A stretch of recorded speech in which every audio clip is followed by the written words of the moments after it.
Welcome, everyone. Thank you all so much for coming to tonight's event. I am so excited to see all these amazing people in the room, and I hope you're excited to be here.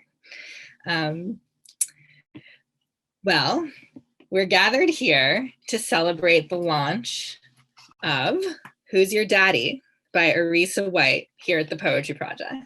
My name is Andrea Abikram, and I'm the Communications and Development Coordinator here at the project. I ask that you bear with us if there's any technical difficulties, and would like to remind everyone that we are recording this event, and please feel free to keep your camera off or on as you prefer. I'll also note that to access a live transcript of tonight's event, click the live red indicator in the upper left corner of the screen and then click View Stream. And the live transcript will open in a new browser for you to see. One of our moderators for tonight, Anna Kreinberg, is adding a PDF to the chat now that includes some more tips and directions for Zoom. If you have any trouble with Zoom during tonight's event or any Zoom-related questions, please feel free to chat Anna directly. Anna is also now adding a statement of safer spaces to the chat. The Poetry Project's commitment to safer spaces does not change according to whether the space we share is physical or virtual, distal or proximal, and we extend appreciation to you for joining us in this commitment and this community. I want to thank the Poetry Project staff who are making this event possible, including Maddie D'Angelo, Anna Kreinberg, and Laura Henriksen.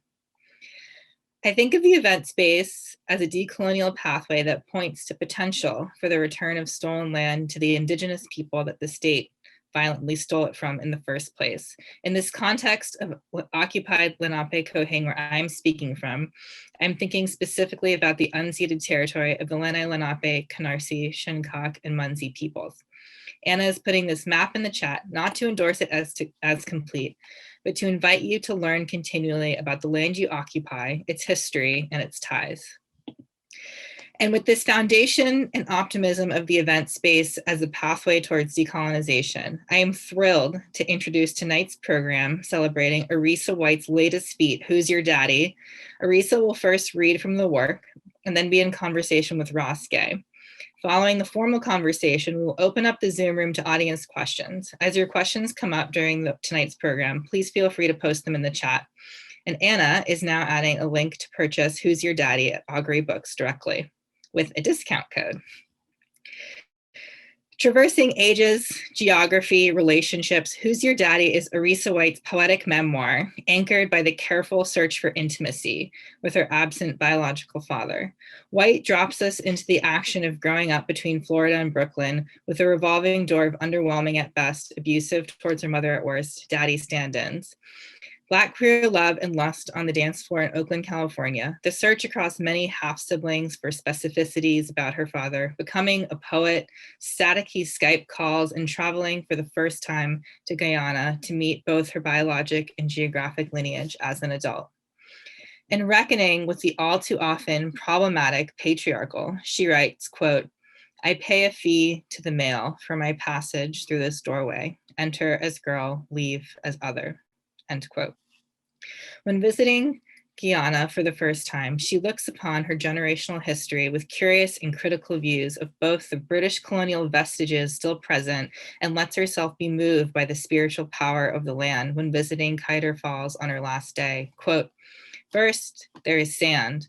My body moves across the rough translation of my name. White writes on the search for the meaning of her name when fractured across symbols and encountering her many origins. In this hesitant and daring search for the living yet missing lineage of her father, White invokes Christina Sharp's framework of the past that reappears to rupture the present. These episodes of interruption haunt her adult life in Oakland and will not be sated until her search yields answers, quote, restless and repetitious in memory, we are not at rest. White searches, even as she very well knows the answers will likely bear disappointment. As writers, we all know all too well that memory is an unreliable narrator. And in stitching these snapshots together with a mix of prose poems and lyric cascades, White embraces the intertextual and transforms the space of a single author book into collaborative conversation by including and responding to language from Black contemporary writers, thinkers, and artists, including Alexis Pauline Gumbs, Christina Sharp, Maleko Magosi, and M. Norbizi Phillip, sharing with us, the reader, the literary community in which she lives and thrives, all the while knowing that missing fathers vault across frequency. Quote, "My father figures me obscenely, breaks my heart along the same fault lines that ache for him." To the title, Who's Your Daddy?, White offers a mosaic of narratives, restless memory mixed with alternate futures, portentous dreams that as readers we are lucky to bear witness. Arisa White is an assistant professor of creative writing at Colby College and a Cave Canem Fellow. She's the author of Who's Your Daddy from Augury Books and co-author of Biddy Mason Speaks Up from Heyday Books. She serves on the board of directors for Foglifter and Nomadic Press. Ross Gay is the author of 4 books of poetry, Against Which, Bringing the Shovel Down, Beholding, and Catalog of Unabashed Gratitude, winner of the 2015 National Book Critics Circle Award and the 2016 Kingsley Tufts Poetry Award. His new poem, Beholding, was released from the University of Pittsburgh Press in September of 2020. His collection of essays, The Book of Delights, was released by Algonquin Books in 2019. Please join me in welcoming Arisa White to the virtual stage.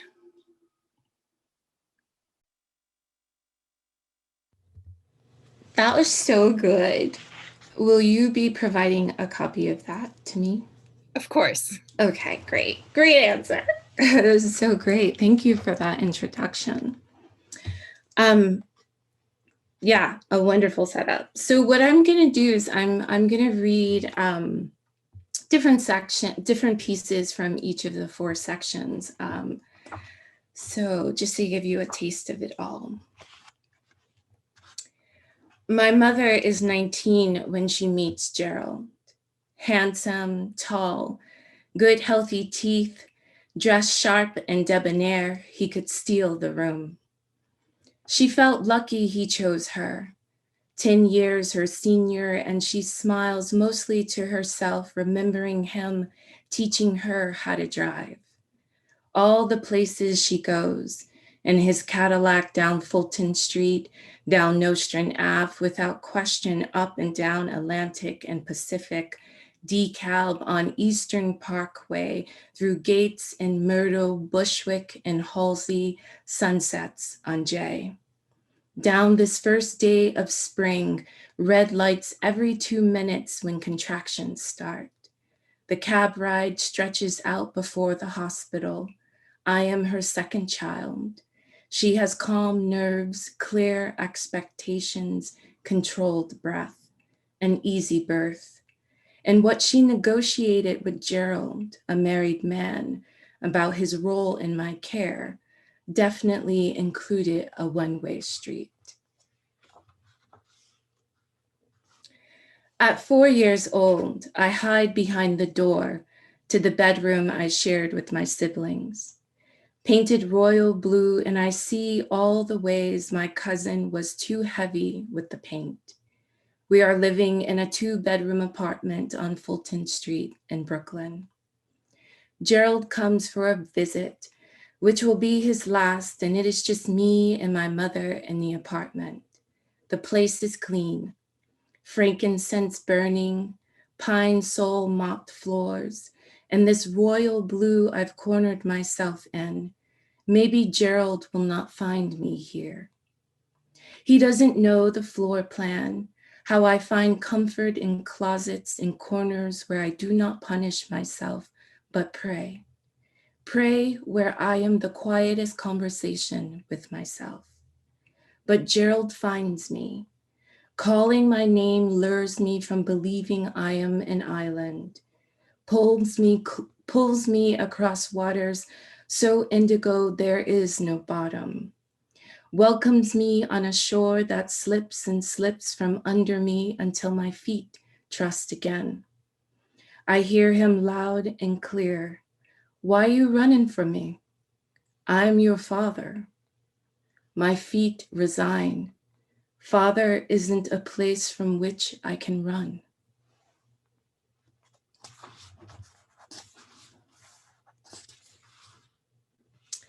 Gerald gave you your first and middle names. My mother shares this with me each time I ask about its meaning, especially the first name others insert an additional S into and pronounce me wrong. Who is this Arisa without a souvenir mug or keychain? He came up with it. She speaks into my hair as she parts and combs it. I wanted to name you Melissa. Not what I needed to complete my homework assignment, this disappointment in her. Every Melissa I knew was Puerto Rican and was at some point sent home from school for having lice. This is the first time I am grateful for my father. I ask her again. She divines its meaning and I feel her body pause. Precious jewels.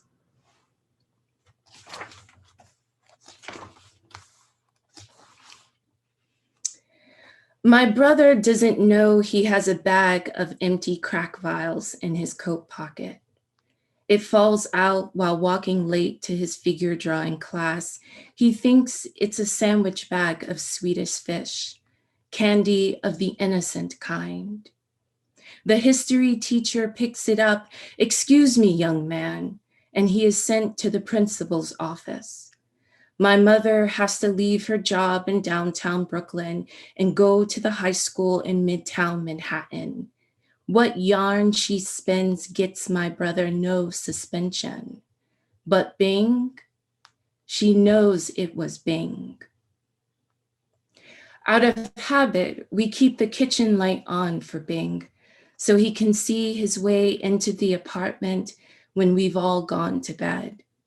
Instead of his keys unlocking, my mother's drowsy feet, door chain in its track, the switch and lights off. Not even a week, we soon realize Bing's got a change of address.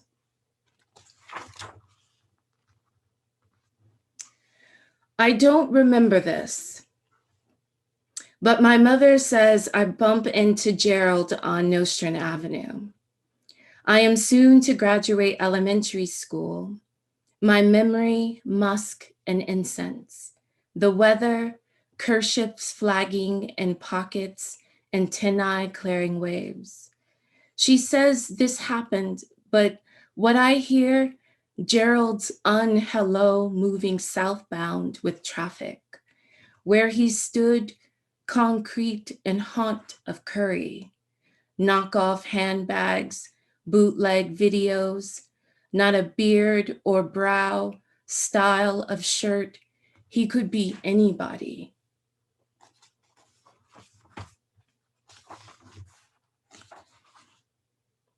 Friends never really ask about fathers. To ask is to sometimes signal a personal failure. But when we feel triumphant from figuring out how to play handball with all three of us, it comes up. Nicole, with her round cheeks, dimples dipping into them, undoes, then meticulously fastens the Velcro straps on her Reebok classics. I often wonder, I wonder most. I become a homing signal, an umbilical cord. My father, a rum zero, will never add my expectations, my deepest needs, and the years divide us. She pauses and turns and looks at me and Sophia, our backs against the handball wall. I'm watching for that ultramarine sky that marks when I need to be home. Nicole's eyes are asking, is my father some kind of dream reeking of crazy and Old Spice, simply a distance in everything? Maybe we nod.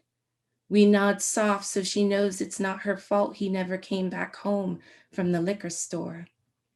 Sophia, whose father lives with his other family in Harlem, rolls her eyes, neck, sucks her teeth, inspects her hot pink polish, bites off a hangnail, then spits.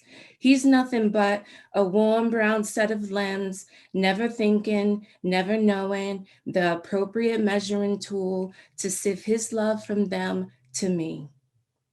They clock me for my story with a silent impatience of 13-year-olds feeling fresh from sharing, and the sky is telling me to go. I rise up, dust the street off me, and the blood flows to the pins and needles. What? I never had a father. I figured you might know. We laugh something purple from our throats. It rushes forward with many rivers, freely and deep, muddy and ready for the open.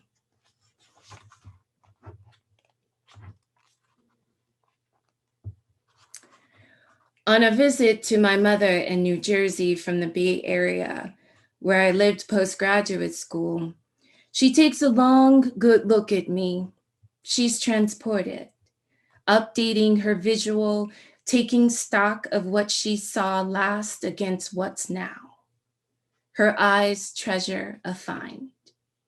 You have Gerald's hands. Your feet are his too. I pull my hands and feet closer to where we belong. And that way you draw people to you, she says. That's his charm.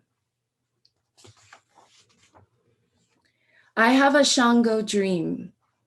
Yoruba god of fire, lightning, and thunder, depicted with a double axe. A white and red wedding, I wear red Converses, a monarch train, my arms free of fathers. Bing's sister told me to be careful not to sweep them feet as a young girl. You want to not get married? I swept the floor, swept every love child inch of my body from the ting my mother chased. Truth be told, under certain weather, a young girl becomes a weak woman. Cloudy heart, spine partly, I felt the pressure of an adult front. Proposed 3 different times, drunk to the same ex. I couldn't vow to a blade that knew my inside soft. I'm already of split definition.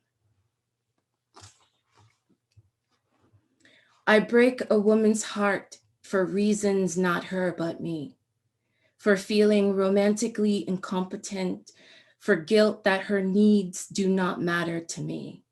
She is better off. Oh, Shikines, a city of sound born from split metal and a felled mountain. The ripping reveals a network of rebarb never to hold earth again. She weeps a river, valleys wet, babbles creeks and baggage, sobs mistfully north to south. It is clear where we end now, and she is rushing far, then farther, pushing out her banks, making sure the flora and fauna damns my name. Romantic, intimate others are rios. Rivers reflecting, rivers eroding my edges, rivers running and rivers drying shudders. A Rio before confluxes with a Rio after, rivers opening up my heart for me to see. These fatherless Rios I love make themselves lost to be found. Objects for the daily, keys and wallets, agendas and phones, they can't find their things seriously. Her stuff in nooks, spread and sprawled, commands attention, requires care. Irks me finding her glasses on her head, credit card in the jacket worn the night before, nail file on the table where she left it, notebook right there. They don't get stressed out, neck tight, and shallow breath to look for what's mine. I never asked these rivers, where's my father? I walk with a poet around Lake Merritt, all its miles, starting from the east and then returning east. The hour holds us in amber. I say to my friend, I'm ready to be a woman who's matured her femininity, who appreciates all that has gotten me through, that has gotten me here. A grown-ass woman not subdued by shame, I set forth. Several double-crested cormorants surface from a deep dive in the lake's brackish waters. Their wings spread to dry, and geese fly in arrowhead formation. The Rio I'm dating at the time invites me to a potluck brunch at an old Victorian in need of a power washing near Old Oakland. Inside, the furnishings make me feel like I'm back in Fort Greene, Brooklyn, 1996 to 98, late summers when the heat warmed our tones. I laugh with some of the poetry people I see out at readings. Santi Gold sings from a boss.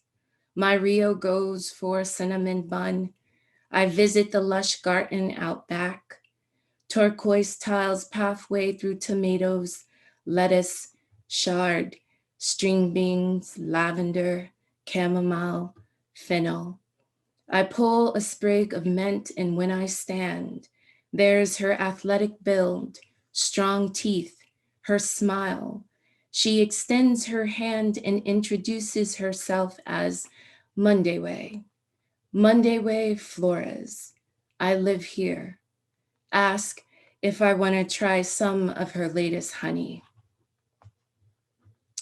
Here, at my feet, a gift basket. Thought it was the mailman, but I answer the doorbell and find no one but a pair of flamboyant artichoke blossoms. 2 large organic yams flecked with earth, chamomile and mint redolent.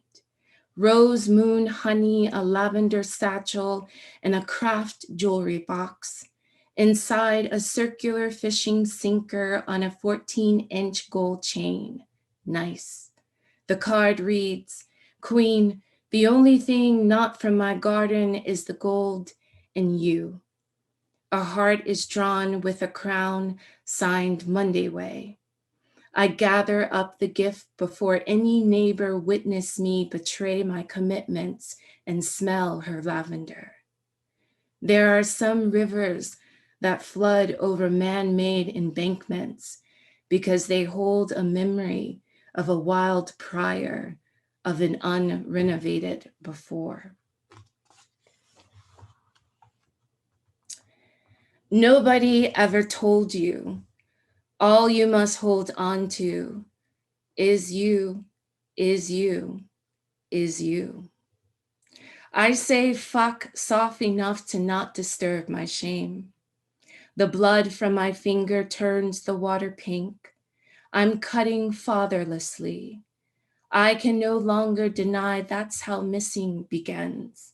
Attention on so many things, I show up in fractions, then divisions, and no one ever sees me. It's a challenge.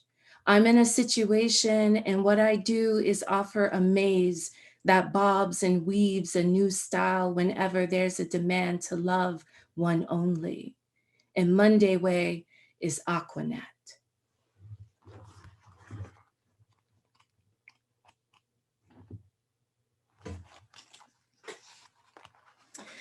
My mother gave me a dirt road, a house in a township, and a tin roof that makes music from all things fallen, and a country of many waters, where the man whose sea nymph surname represents the beauty and bounty of the sea.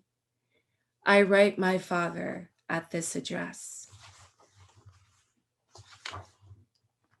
Several weeks passed, and on February 14th, I received a call from a strange number, and I let it go to voicemail. It was Gerald. His accent is aged and grave, and so I listen with my whole body. It takes me a few playbacks before I make out all the numbers to his mobile. I called him back on Skype. The connection is bad. His voice moves through a static cloud as thick as our estrangement, but I heard it, and our greetings to each other are joyful. I place my ear to the computer, His tongue is not mother, it's father fast, and it's making me anxious. He recites a poem. I catch every other word, and these remain in my hands. Window, identity, down the river. He gives me the permission to write his poems and therefore mine. Tells me Avery sent him a copy of Hurrah's Nest, my first book. Says I have the madness in my poems. What this madness is, it is passion. He spells my first name, says there are stories in each letter. What those stories are, I can't hear. My name translates to there is sand, and each unit of sound means to know when it's enough. This to add to my mother's precious jewels, a beach and diamond clarity and knowing an end. Then for 10 seconds, the static clears, and without difficulty in understanding, he tells me, the only father you got is God, the only one to cry out to, the only one who can hold your body. He goes into his yard and hopes that it may improve the reception. The closer he gets, the bird chirps sharpen and insects come into play. The lull of his patois returning my ears to him. He says into them, I remember your birthday. He warns me time is running out on his call, and he leaves me with, I love you, Arisa. I know I wasn't there, but the love for sure was. Then the static goes dead.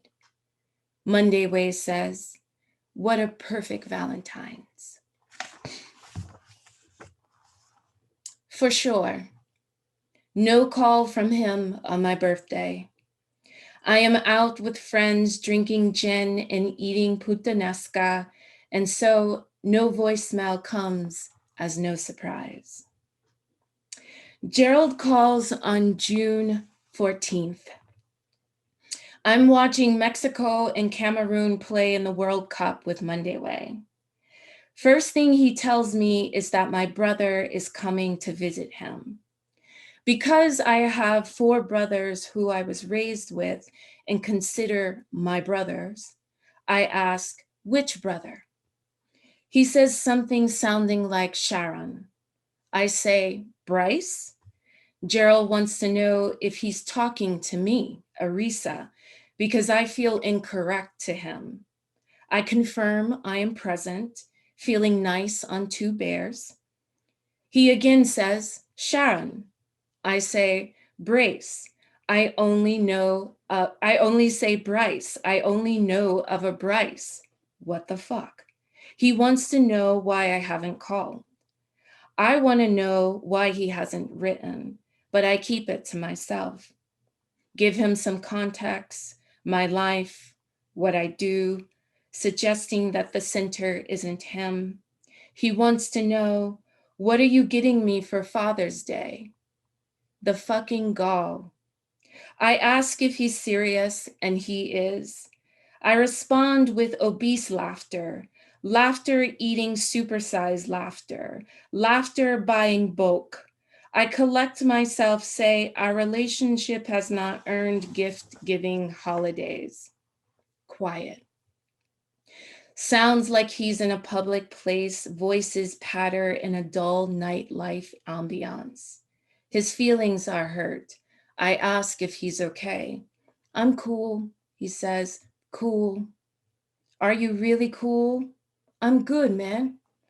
I do not prod any further, and so I guess this is good night.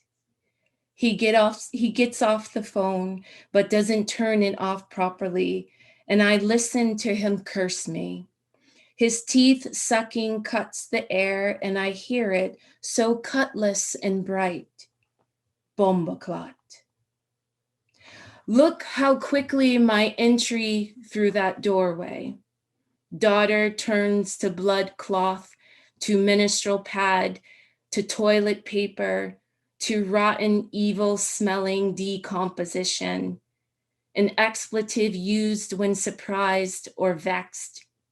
My father figures me obscenely, breaks my heart along the same fault lines that ache for him.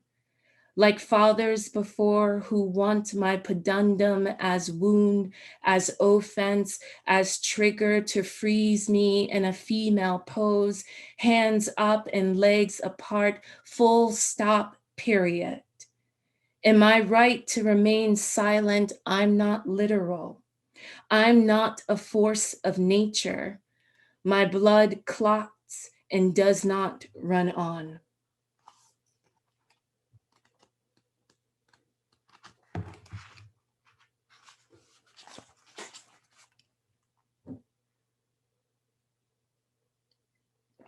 And so this is the last section of Who's Your Daddy after going to Guyana and meeting my father physically.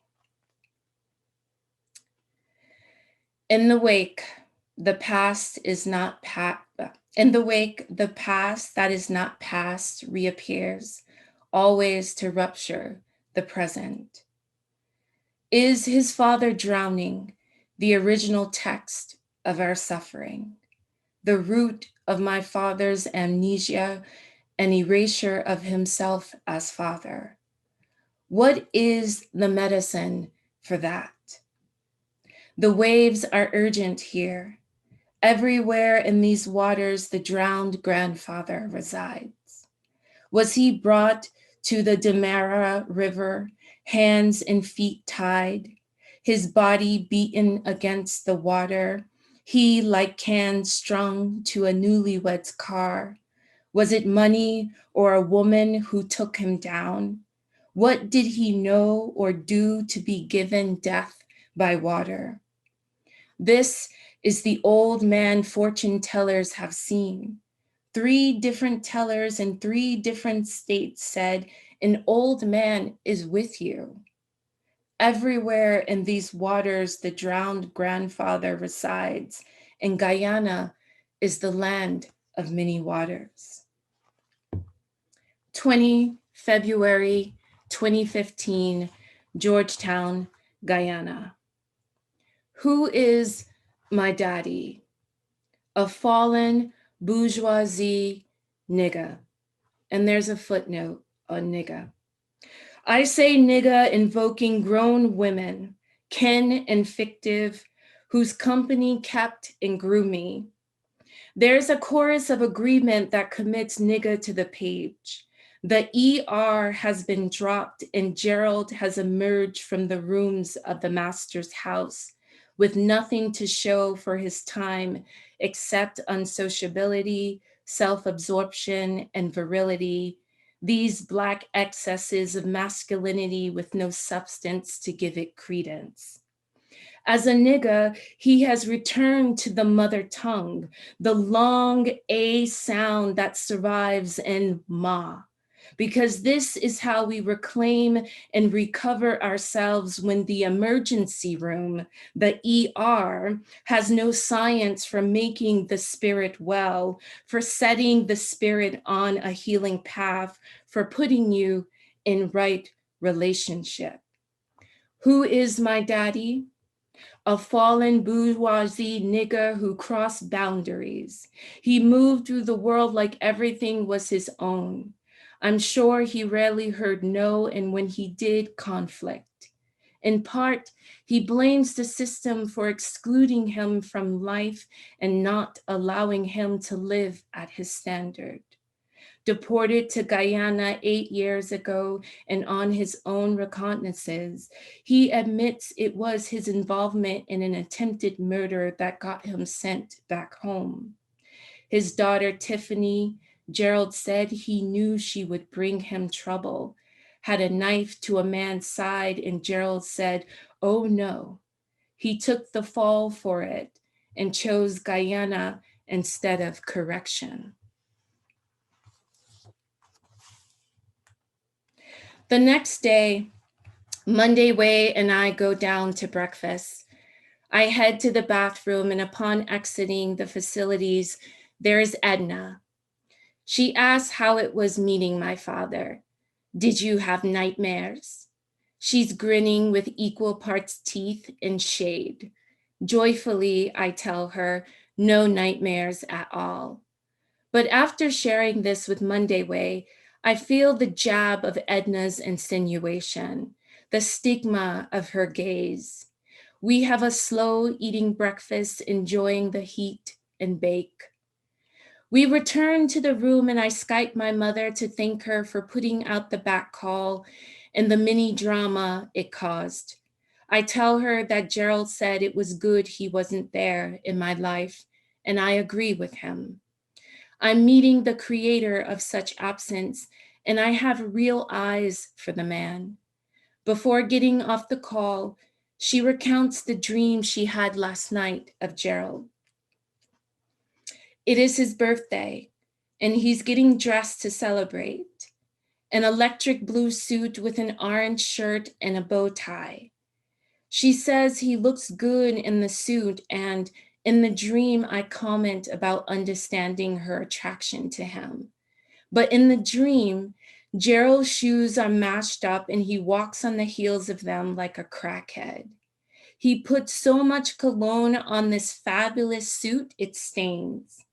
To stop him from spraying, my mother takes the bottle and warns me against such overindulgences.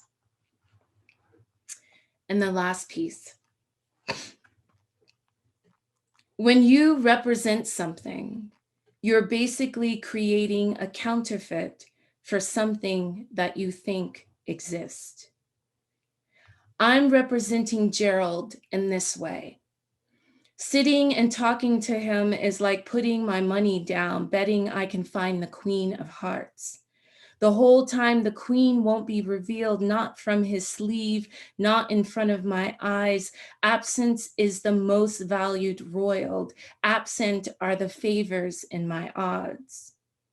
A fast talk, a talk slippery as silt, a talk that can lay the kinks down for a minute before they recover and find their spring. A talk all bounce and booty, booty, booty, booty, booty, booty, bounce on the floor, up and bounce booty, your eyes sweat. Mouth drops open and it's hot in here. Humid and elusive, this booty talk, filled with pirates and parrots and peg legs and cross and bones, and another man's treasure is another man's treasure, even if the talk is fool's gold. Is it okay to say, this is enough? I got what I wanted, my once fatherful self, she who didn't fear a significant one leaving that frayed, mute feel of disconnection, she who knew the presence of father, knew his there. I got her back, who I abandoned in his going. And yes, she is enough. Thank you. That was fun to read. That was like the first time I read that section with the like booty, booty, booty, booty, booty, booty, bounce. That was fun to read. Oh my God, thank you so much. I'm just gonna hold this book up here and everyone can order it from the link. And I'm gonna add Ross to the spotlight and you two can take it away. Thank you so much, Arisa, for reading to us tonight. Thank you. Yeah, oh my God, Arisa, it's so beautiful. It's so, so beautiful. That reading was beautiful, and it was beautiful to sort of go through, to some extent, the whole spectrum of the book. But I am going to ask a little bit probably about the, maybe about the kind of closing. I was sort of thinking ritual or, ceremony that is just, just kind of a remarkable, transformative moment. But maybe we'll get to that in a minute. Okay. And but first, I I just want to say, congratulations on a beautiful book. So good to see you. It's so good to see you too. I just wish I could like touch your face and give you a hug. I know. What's so beautiful is that like I was riding my bike to the my office and I was like, wait, how long have Arisa and I known each other? And Like, it's been like since I was an undergrad, Sarah Lawrence, yeah, and you so were a graduate student. yeah, so over 2 decades. Yes, definitely. And one thing that I saw, and I kind of want to ask about because so much of this book is about, I mean, it's about lineage, but it's about the many sort of directions that lineage takes, or the many shapes, and one of the things I wanted to ask about is that we had a teacher in common, Chi Oganyeme. Oh my God. Yes. And I've read, and also I think in your acknowledgments, but I also was reading another interview or conversation, and you talk about some of the origins of this book. And so maybe you could talk about the origins of this book, but if you want to talk. Yeah, I mean, yeah, so yes, Okayeme. So one of the things is like when I came back, there's been a few iterations. So before Who's Your Daddy, there was Dear Gerald, and there was this sort of Dear Gerald project. So I got a grant and was able to kind of self-publish these epistolary poems I was writing, because my mom was like, I have an address for Gerald in Guyana. Do you want to write him? And I was like, I don't know what to say, what to do. And so it was like, I'll just be a poet about it. And so I was just writing these letter poems.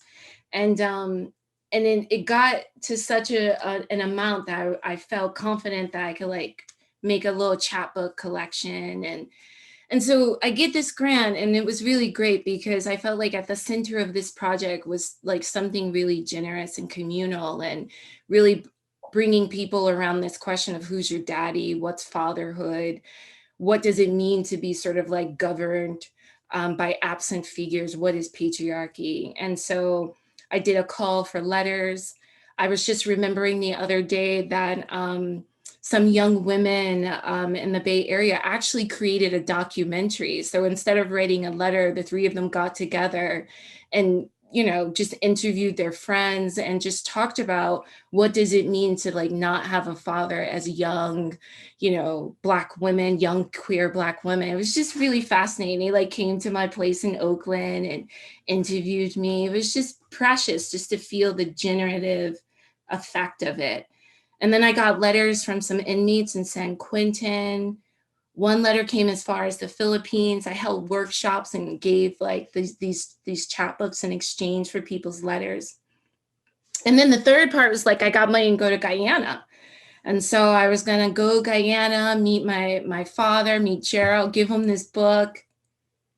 It's so funny how like you write the grant and then you get there, you got to do the work, and it sort of felt like that. And so I mean so it was like that moment. And then I came back from Guyana and I wrote this newsletter, and so Ogayemi is on my newsletter, and she's like, Arisa, there are many books in this, like many books. You can just hear her accent, like there are many books, Nigerian woman, and she's like, you should write a book on fathers and also don't bash them. And I love that tension, it's like, how do you it's like a critical compassion, Yes. And I felt like Oyemi always challenged us to really be in that place of like to care, to love, and still look critically and pull it apart. And in pulling apart, what new energy gets released for us to see the world differently and live it differently and build a theory through our practice, Mm-hmm. Yeah, I was just Oganyemi is such an important teacher to so many of us, and it was so beautiful to sort of see that. And it made so much sense that he would be one of the sort of generative figures in this book. And then another thing that I read, Arisa, was that originally you had more of the sort of the maybe the second, third, and fourth, or maybe the third and fourth part of the book. Yeah. And then more in the beginning of the book, for folks who haven't read it yet, is more childhood stuff. Yes. Early childhood stuff. And so how did that happen? How did the sort of the more, I think encountering Gerald stuff, and then like the sort of, this is an editorial question, I guess. And then the childhood stuff get put into the book? And how has that sort of figured in terms of how you even think about your relationship with your father, or how the metaphors sort of changed in the process? Well, yeah, like the book started in the back first. Why did that remind me of like a Doja Cat song?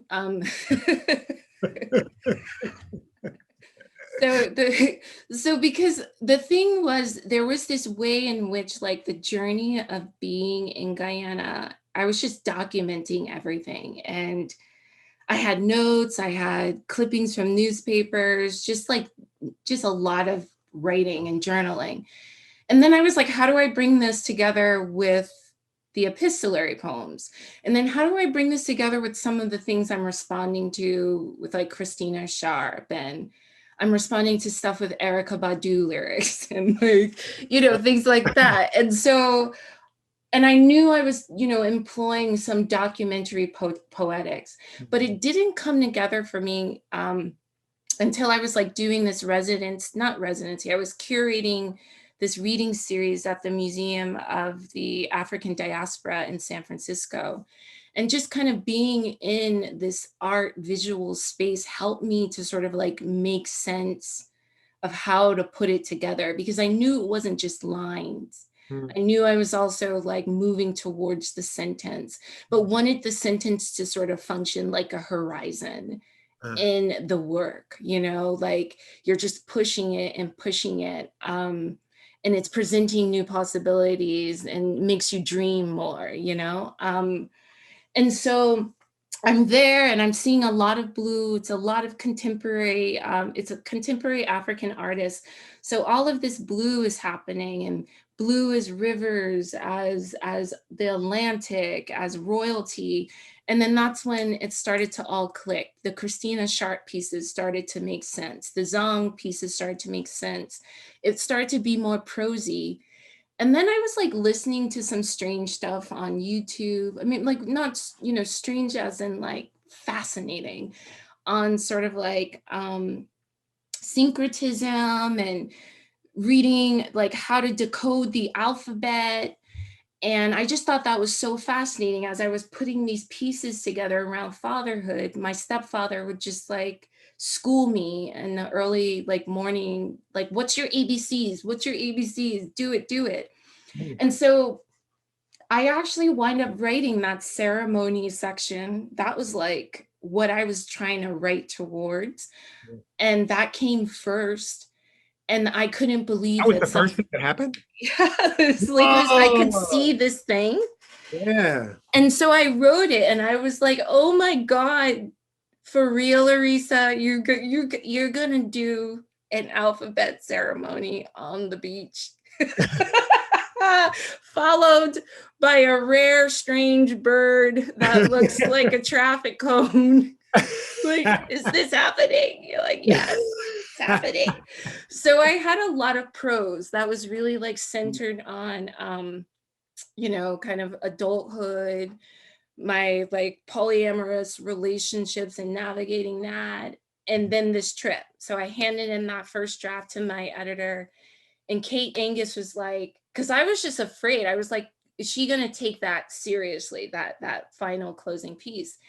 And she was like, this is amazing. This is beautiful. Like, thank you. And she's like, okay, but how did you get there? She's like, how did you get there? And I'm also missing your poetry. So that became like really kind of fascinating. Like, so from there, I just began to think about what were the images and the motifs that were being developed. There was a point where there was like too many mentionings of kind of romantic relationships, that there was too many names. Kate was like, too many names. So I had to think about like, how do I make a composite character that makes sense for how to get to Guyana? Yeah. And Guyana is the land of many waters. So romantic, intimate others, going with the alphabet. Like I was just like, I'm gonna go with it. I'm gonna keep on going until someone tells me to stop, and no one has told me to stop yet. But it was just like these beautiful ways that it was just like Guyana was like almost like a basin, and it was just spilling into the rest of the text now. And all I had to do was just really follow those images around water, around street, you know, like really constellating what I knew, the stories that my mom told me about Gerald teaching her how to drive, Pineapple Street, Decal, Pacific, Atlantic. I mean, things just start clicking, and then sort of even developing myself as a character. I could then become this sort of like spiritual fish water creature that can like move and get to that land and sort of be in the water as a conjunctive experience, which then reminded me of the time I struggled with learning the word and. So it's like, you know, it's like all of these pieces just really fell into place, you know, in a nice way. One of the things that is, it's moving and it feels so familiar in terms of, you know, what I'm thinking about right now. And, you know, that line that you read from Christina Sharp, which is, oh, in the wake, the past that is not past reappears always to rupture the present. I'm going to read it one more time. In the wake, the past that is not past reappears always to rupture the present. And there's some way that there's some way in the ceremony at the end that is part of why it's so moving to me, is because it's a kind of real contending, like a real sort of way of imagining some transformation of the sorrow, you know, of the sorrow, you know, etc. But I'm sort of like, you know, the grandfather who's sort of at, you know, at readings is kind of around you, you know? And this sort of search for a kind of history or even like I mean, it's some way, it's some kind of search for one's own origins. Yeah, definitely. And one's origins, which among many things, are entangled with sorrow. So true. And I just sort of wanted to hear you talk about, because that's part of what was so, I was like, oh, this is like this real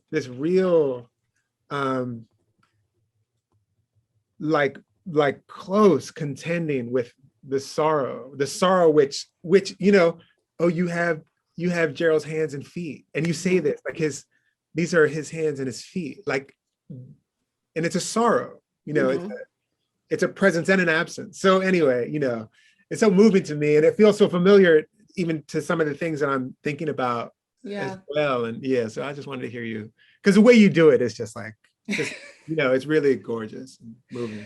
I think, I mean, especially if you think about like origins as like how you learn to be in the world, there's this way where I'm trying to get something back, like I'm trying to recover. And sort of, you know, in that beautiful way that Toni Morrison makes you pay attention to remember, right? Like so I have these parts, the hand, I have the feet, and then that also has its echoes in enslavement as well. And you just start to sort of think like, how do we bring the members back? How do I bring my father back to me? And so I think, I mean, in some ways, in thinking about this absence, it began to be populated with so much, like so many people with so many stories, with so much care. And then you also kind of see with that sorrow, it's also in the company of so much love, like, and resilience and survival. Like it's just all coexisting. And like, and I think in that way, and then asking this question of who's my daddy, I was just trying to bring all of the network into activation more, you know? And I think, and just also a little bit too, with like the last question, just thinking about like, this whole journey was a rememberment in a way.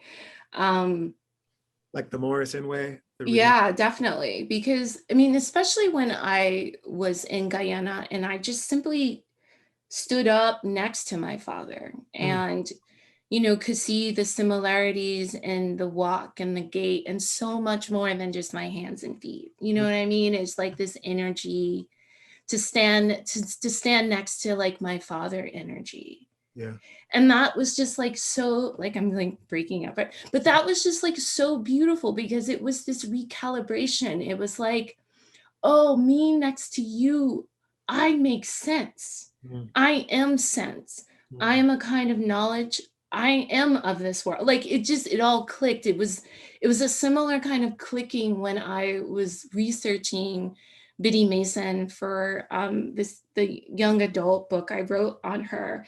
And it was this moment of recognizing like Black folks are indigenous. Like it was like, and then everything just like clicks, everything just goes into place. And that's what I learned. And there was just that kind of beauty that feels still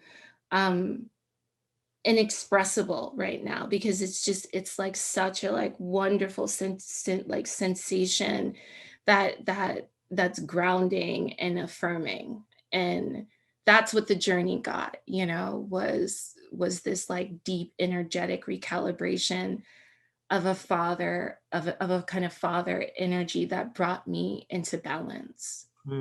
Yeah, that's beautiful. And that rememberment is thank you for that. I think maybe I should look to the chat a little bit and see. Here's a question. I keep wondering how risky it gets to write a memoir. How brave do you have to be to write the truth about family? I'm struggling to write about my mother. And if you could talk a little bit about the structure of the book. Did you follow an emotional chronology? So we talked a little bit about that. Or is it an unlayering till you meet your father? Yeah, it's both. It feels like it moves in this sort of spiral kind of way. I think the thing is like, yes, writing about family. In this, like I do change some names and I do remix certain things and I do give myself poetic license, right? I have to give myself certain permissions to create distance. And not distance in that way of like, oh, over there, but so I can see better. I want more of a 360 view in all kind of directions. And so that then means that I have to be working from a place where I like to believe the scar, the text, the new text written on the body and within the body, because the scar for me is the kind of movement from wound to healing. And sometimes the wound opens again, but at least you have a path. You know how to move from wound to healing. And so whatever it is that you're intending to write, writing from the scar allows for more insight. It allows for your stars to now shine, like the kind of brilliance you get from having gone through a thing. And having gone through that thing, your presence and your hairness is sort of like deeply rooted and understood by you. And so I think, and then that's where I feel like you can be truthful, because you have moved, you have a journey through this experience, through this person, because even when you're writing about your mom, you're writing about yourself, right? And that's like one of the beautiful things that you get to be witness to. And for me, I think another important part is to always like hold that love and care at center, because because in some ways, like I remember this time I was in therapy and I was like going off on people and blaming everybody for everything I did. And like, this afternoon.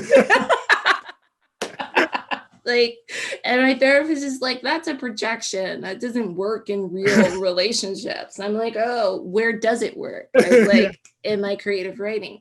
Right. And that's when I realized that I'm really working with a projection. I'm working with like this kind of like combination of energy that allows me to move a thing along in my story.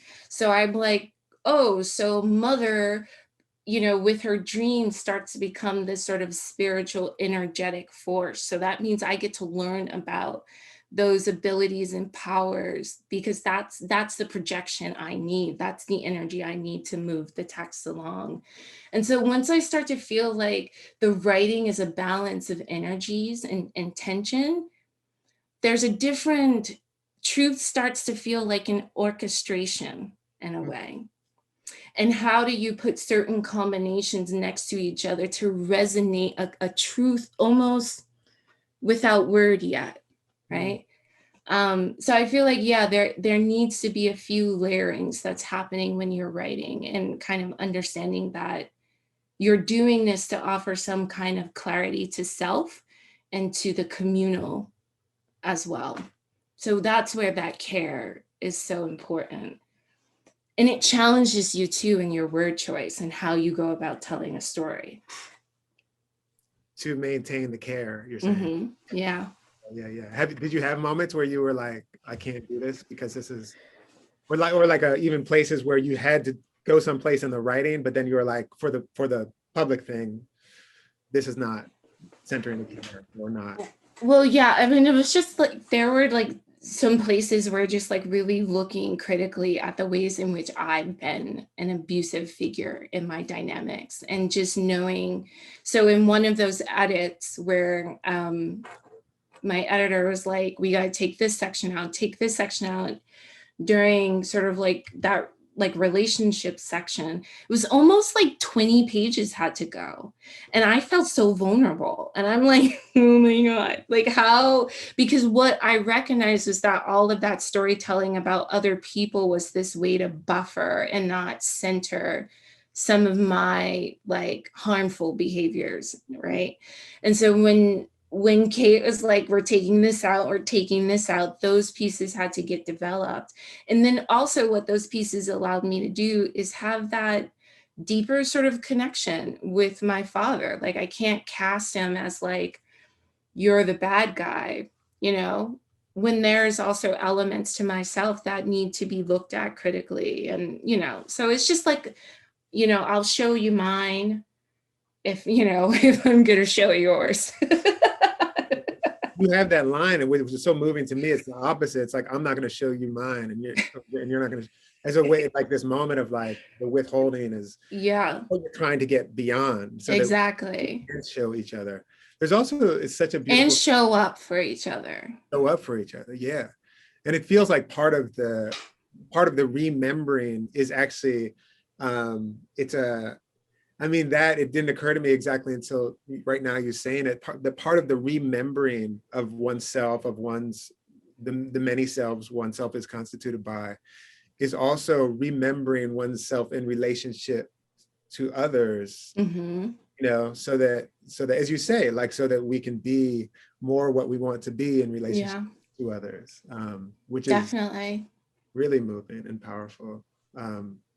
Who are some of the folks who were who kind of show you to some extent like how to even think about making work like this? You talk about like thinking about care, because not everyone thinks like about care in the work, and also not everyone is the way you were talking about orchestrating. That felt very sort of like a kind of poetic sentiment.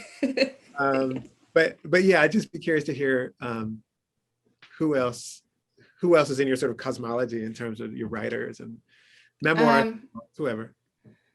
Definitely. I'm just thinking about the books that I was reading during that time. So Spill by Alexis Pauline Gumbs, I was reading that.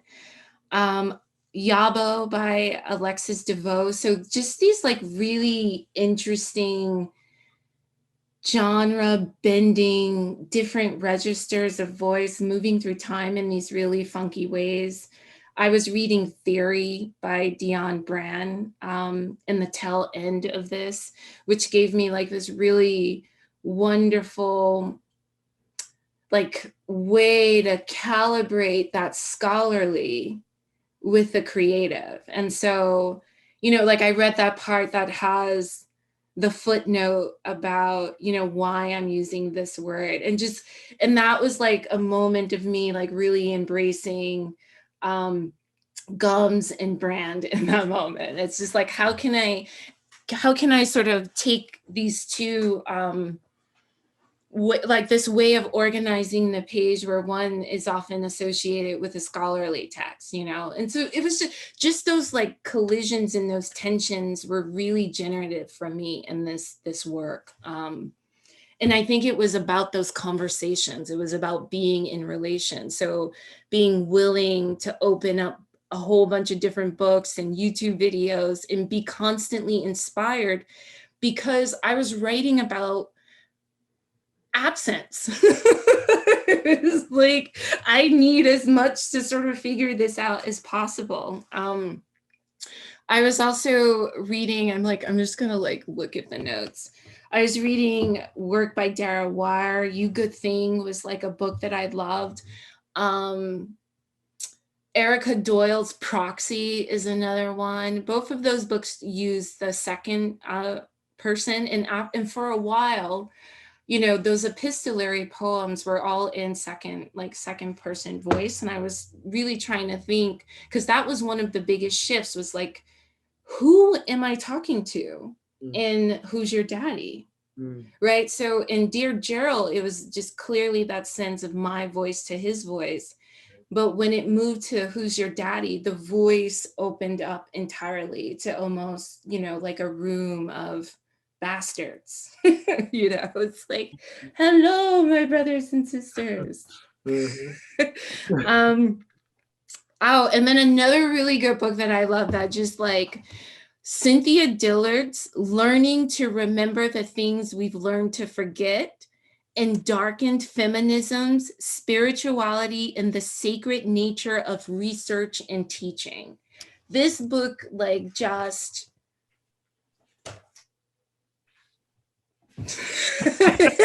it's just like, because what it did is it helped me realize that I don't need to be separate. Like, I don't need to be like a teacher, a poet, and a person. You know what I mean? Like, it all came together, and the way it came together was through spirit. It centered like spirit in the work. And so once I just started to embrace spirit, like, you know, not to sort of sound cheesy, but spirit as a technology, right? As a way of making knowledge and passing things along. Like, the moment I realized that as that force, that energy, that kind of calibration, you know, it's like spirit's at the center. So we got to bring spirit and put it in everywhere. Like, how is it moving this work? And I think because I think also too, I didn't have anything to lose with Who's Your Daddy putting this together. This wasn't a book that I like planned to write. Like, I feel like a lot of my other books were like, oh yeah, I'm gonna write You're the Most Beautiful Thing. Who's Your Daddy was like, Ogiyemi was like, write a book.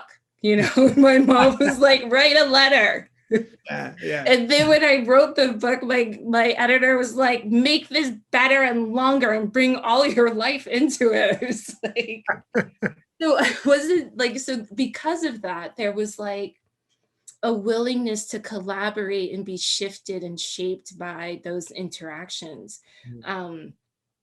Yeah, so I think another important thing too is like, even kind of going back to the question about writing about family or difficult things, is to really have those different networks. You have your books, you have your therapy, you have your friends, you're still kind of operating in that space that's always tending to that care you need, so that when you get to the page, you feel whole in how you're approaching language. That's beautiful. That the Dillard you said, right? Mm-hmm.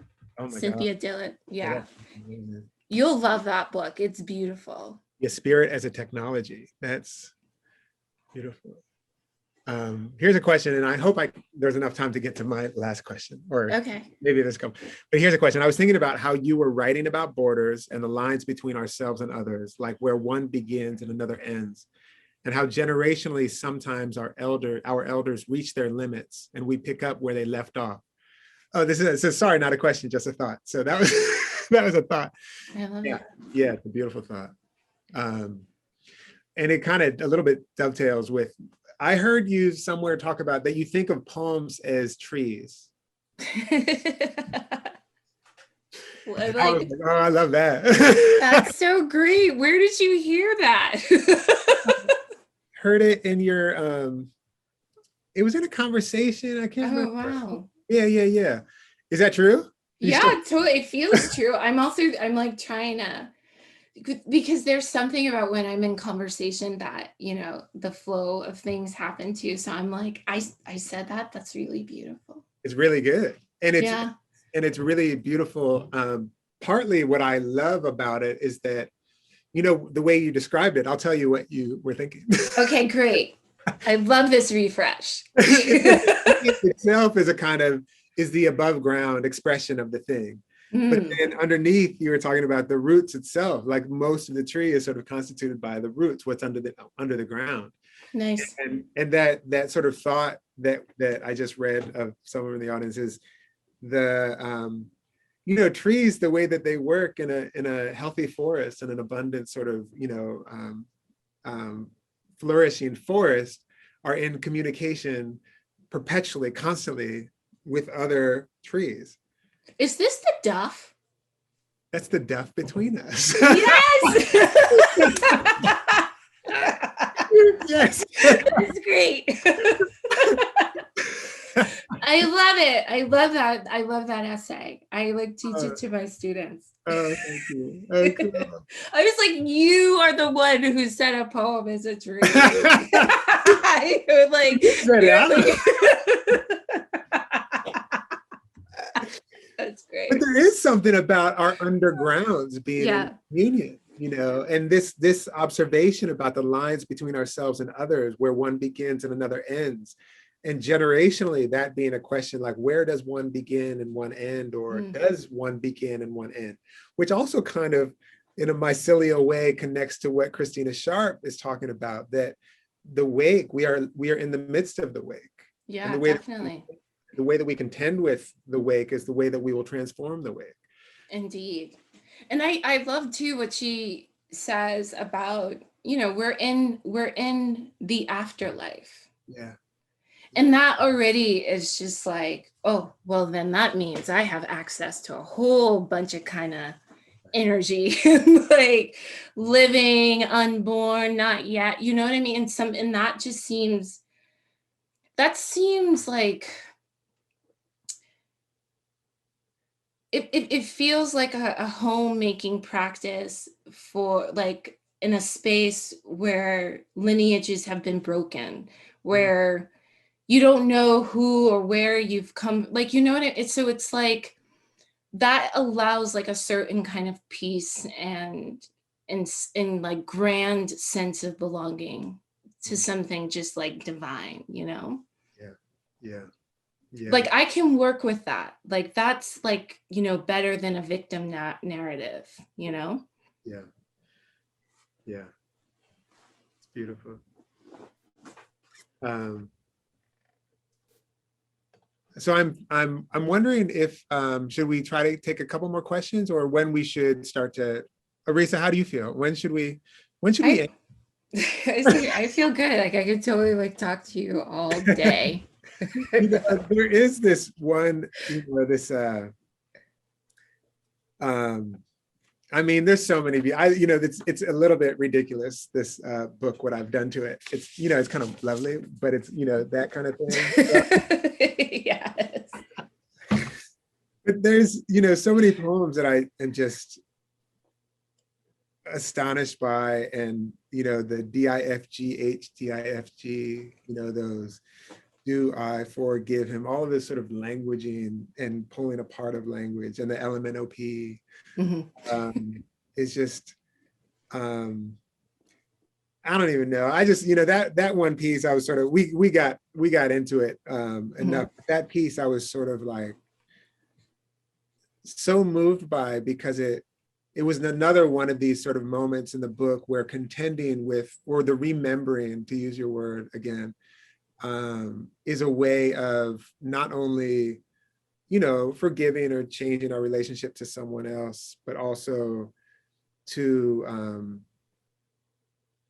changing our relationship to ourselves, and which I feel like is hard hard work. Yeah, it is. You know, unfixing our relationship to ourselves. Yeah. And I think that moment too, because there was this poem I was writing in the beginning that was called Rain. And so it was just these sort of like haiku like pieces that would just sort of drip down the page. And I kept on asking the question of, do I forgive him? You know? And then I started, and as I wrote that over and over again, I started to feel the give in it.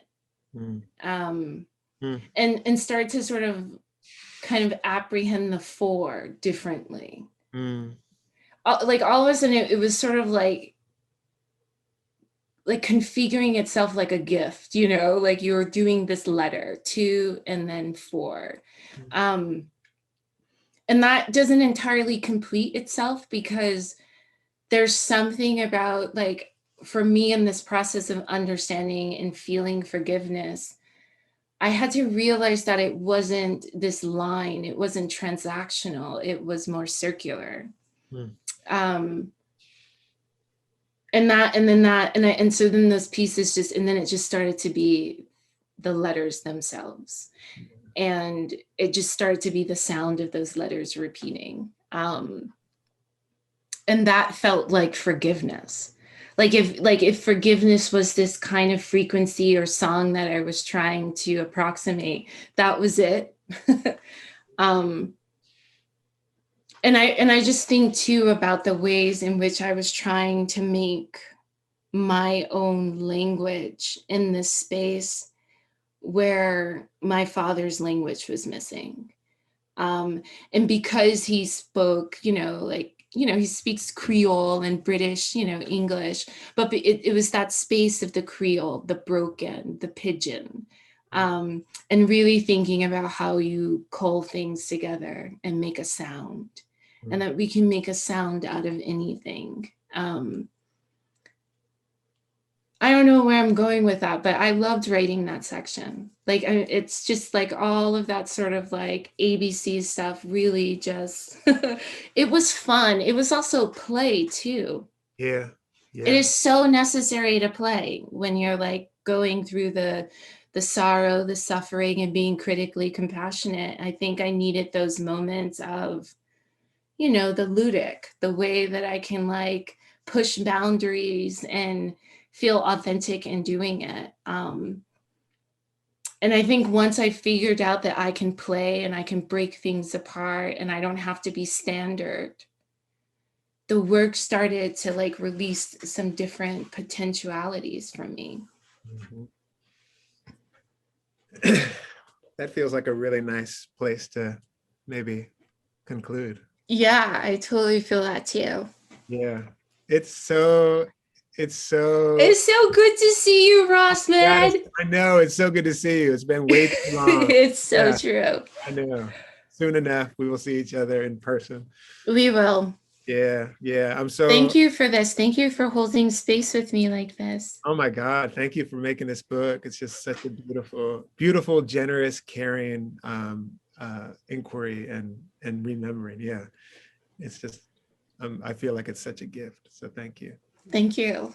You're welcome. Yay. And thank you, everybody in your squares. Thank you both so much. I am so excited about being able to hear you read from this book and to be able to witness this conversation, and thank you everyone who came. I'm gonna remove the spotlights and so we can see everyone in the room, and I was gonna ask everyone to unmute so they can cheer you two on. So I'm gonna do that. Hi, Joe. So Dara. I invited everyone to unmute. Karen. So if you'd like to unmute and clap and cheer for Arisa and Ross. And don't forget to get your copy. Who's Your Daddy?